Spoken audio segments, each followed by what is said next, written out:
the first thing I'm going to do, completely unrelated to that, is to talk about how you can create documents where you want images or text or basically the whole document to bleed over the sides, because we spoke about this the other day, Michelle, didn't we? Yeah. We did.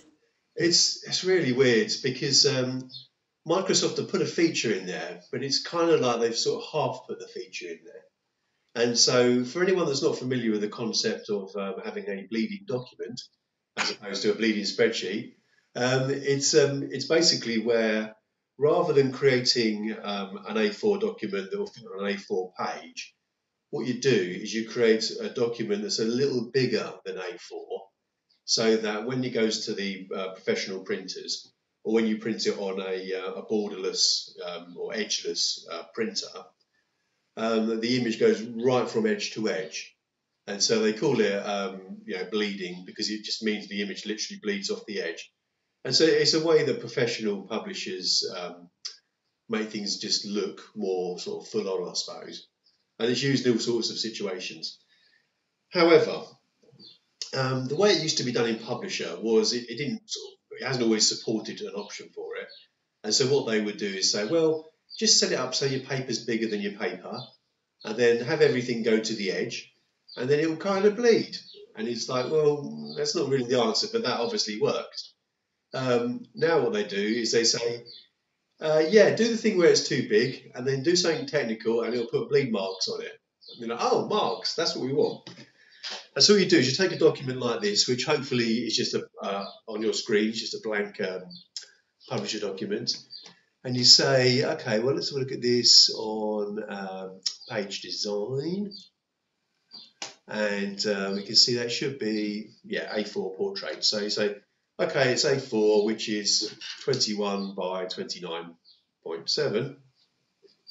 This is where the glasses come in. And then all I'm going to do is go into, I suppose I could create a new paper size and have it permanent, but I'm just going to click on Page Setup. And there, I'm just going to manually change it from 21 to 22, and 29.7 to 30.7. These aren't specific measurements, they're just measurements that are bigger than A4. And so any measurement will do, 0.5 centimetre extra, 2 millimetres, 2 centimetres, whatever you feel is necessary. Then, of course, the margins need to go, because otherwise there's no point in having a really big bit of paper. So place those as zeros. And we can leave it knowing that the target paper size is going to be A4. Then when I say OK, it's basically got no edge to it now. And so I just create the document in the usual way. And this is one of those things that really doesn't come across well unless you actually print it out to show the end result. But now I could put any other publication on there. Then when I go to print it, what I need to do is go to File, Print, and then here is the mildly technical bit. Oh, that looks messy. Yuck. Anyway, what I do is go to the printer selection and click on the drop down. Now this is one of these things because it's a weird place to put it. And so here you'd select the printer, your usual sort of printer situation. But there's also a setting here that says Advanced Output Settings. So I'll click on that. And in Advanced Output Settings, we've got a section here for marks and bleeds. So if I've got a bleeding document and I want to see the bleeding marks for my document, I just need to tick, show me those bleeding marks. Then I'll click on OK. The document will come out in the normal way, but it'll have marks on it. This document is completely formatted wrong for anything. But the important thing is to know where to find that. So you go to the drop down, you go to Advanced Output Settings, you say Allow Bleeds, Bleed Marks. And it's one of these things you can tinker with. I mean, you can leave it to the correct paper size and just overlap the images and that will still work. But when it goes to the printers, they'll see the markings on their professional bit of kit and they'll know where to crop the physical document. That's the theory anyway. But yeah, if you tinker with that, it'll all make perfect sense. Is that okay? Does that help? That's brilliant. Thank you, Clint. Just a quick question. If you saved it as a PDF, would that still show the bleed marks on it, or are they only actually shown in the original? This is the funny thing. I thought it would, but it doesn't. I don't know whether it shows it when you print it, but I tried to do it because I thought, oh, I could show it on the screen then, and it didn't show anything, which was very disappointing. But so I don't think it does. I don't know if it does if you save it as the other format that's very popular at printers. Is it EPS? XPS? No, that's not one. What's the other one that people use? Well, I suppose XPS would be one type, but I know that there's one that printers like ED something. I'm sure Emily knows what the answer to this is. Generally, I just send everything over as a PDF with publisher. So we have a little look. I don't have any other options really. I don't think there. No, there used to be a thing that printers used a long time ago. Well, I mean, it was a long time ago that I last did it, and it was something like an EPS file or something. That doesn't sound right. Okay. Anyway, clearly it's not very popular anymore. Otherwise, it'd be on the save as list. So, well, try it as a PDF. It may well work. It didn't work when I tried it, but I didn't try it very conclusively, very comprehensively. So have a go and see what you find out. It'll make more sense when you've got a real publication anyway. Yeah, that's brilliant. Thank you very much, Kim. You're welcome. Hopefully it'll work. Okay, I'm going to start a new document now, one that isn't messed about with. So let's get that down to there, close that one, don't save it, and maximise that. Right, good. Blank document. Okay, now what we'll do now is do the merging stuff. Excuse me. So I've got a product file in Excel. Now, it's a funny old product file. I'm going to endeavour to share the screen, although I know when I go from one application to another, it sometimes gets a bit excited. But let's have a go and see if this was going to behave itself. Share content. Share Excel. Can we see the Excel screen? Yeah. Yeah, good. Wow. Get good at this. Okay, so this is a weird looking product file. I thought I'm not going to sit here and type up loads of names of things because it's difficult to think of generic stuff, and it also takes a lot of time. And so I went into Xero, an accounts package, went into the demo company and just downloaded the product file, thinking, there'll be loads of products there. And there was 11 products, most of which were golf balls. But it doesn't matter. It's a product file. So the idea being that you would take this from your product file on the account system, and it would say all the different things that you sell and detailed descriptions and all kinds of information and stuff that you don't want to have to retype.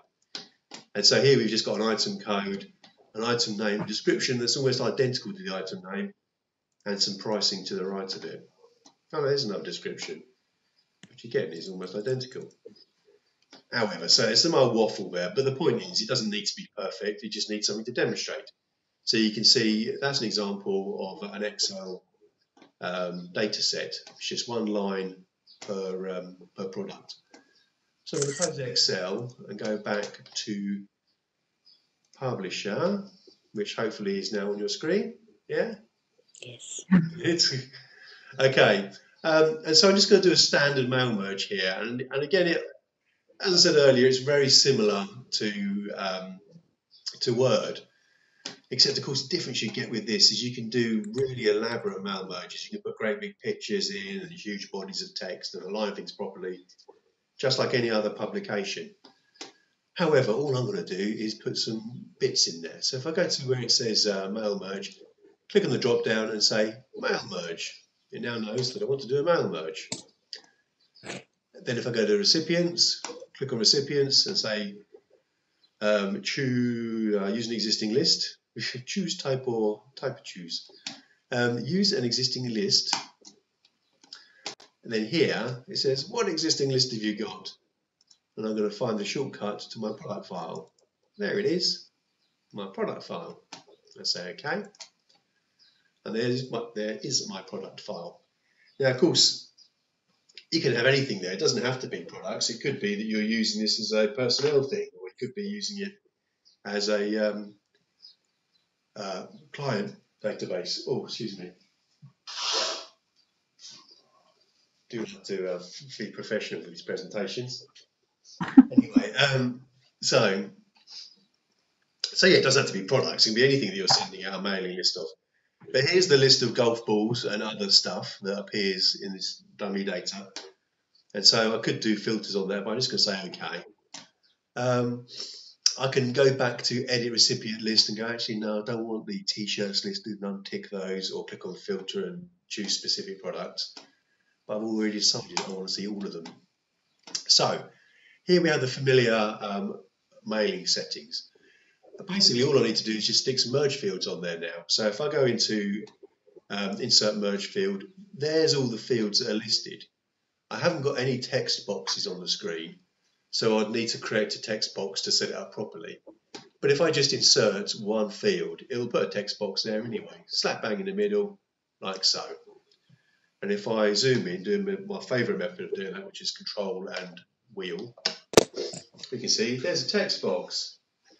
And here's me wiping my nose again. Oh, excuse me. God dear.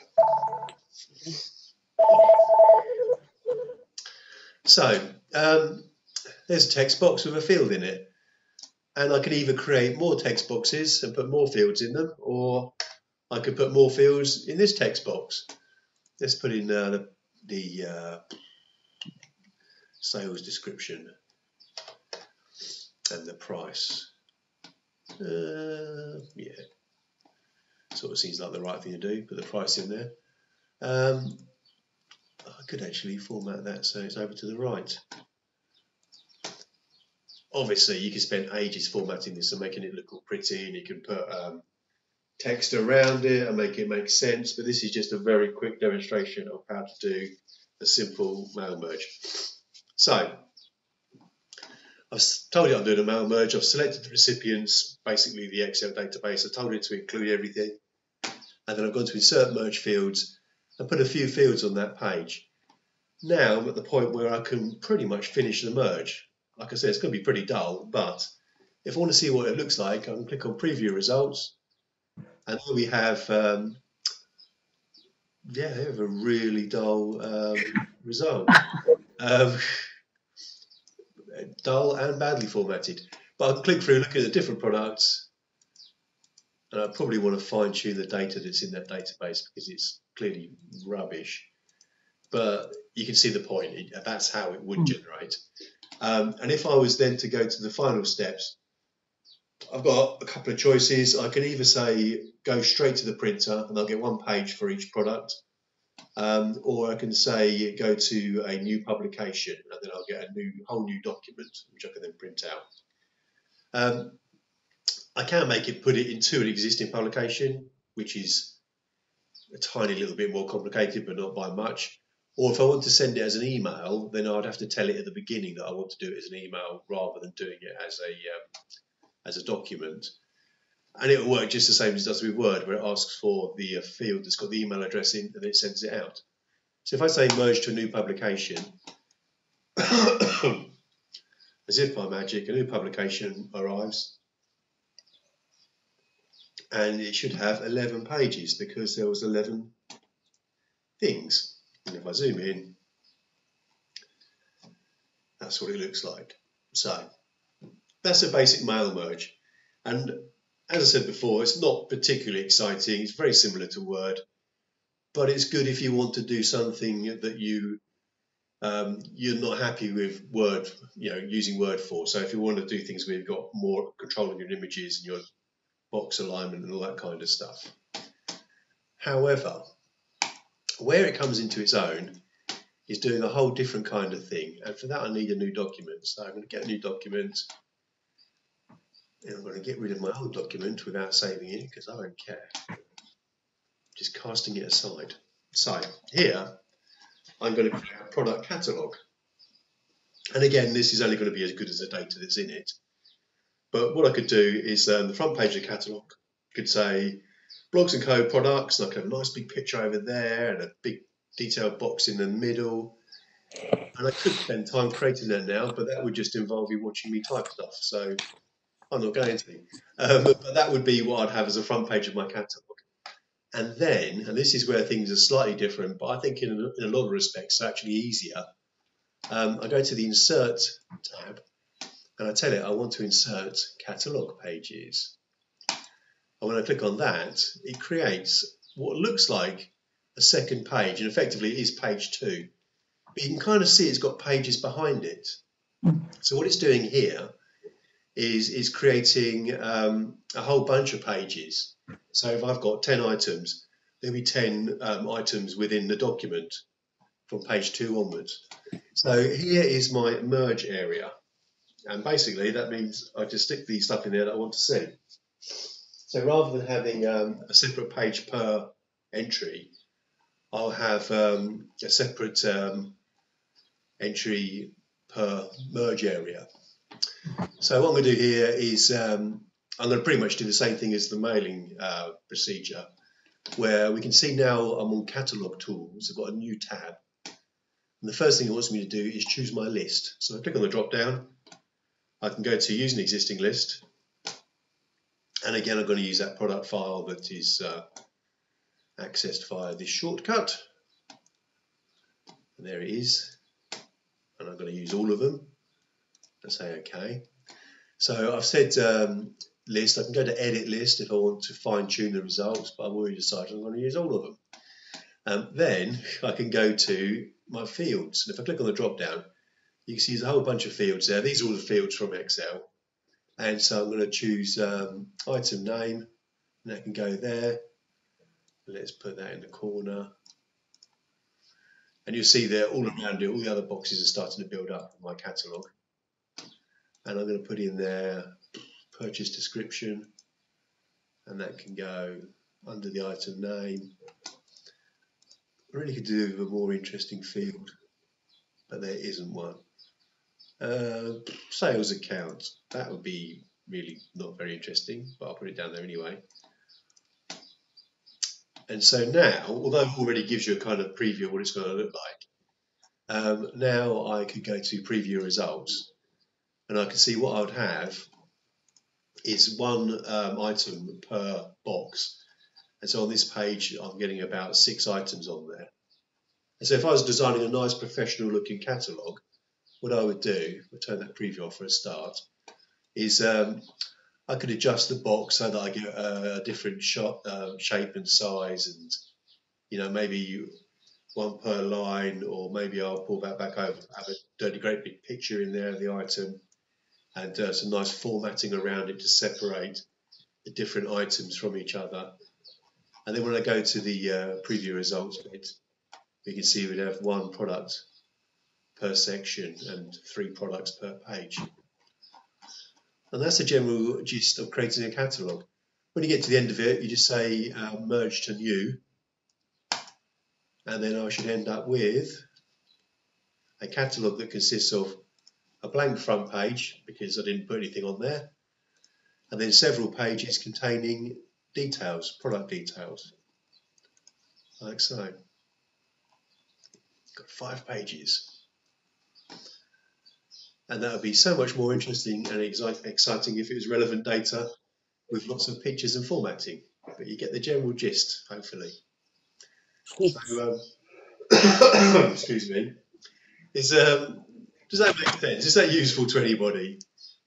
Yes, that was interesting. Thank you, Glenn. It was interesting, yeah. Okay, good. Well, like I say, it's a good way of doing a catalogue if you've got a product file to work with, because otherwise it probably wouldn't save you a huge amount of time. But if you have got a product file, then of course you can pick and choose which products come over, and you can get all the information out of an account system or a database, and bang, produce something useful like that. And that's about it.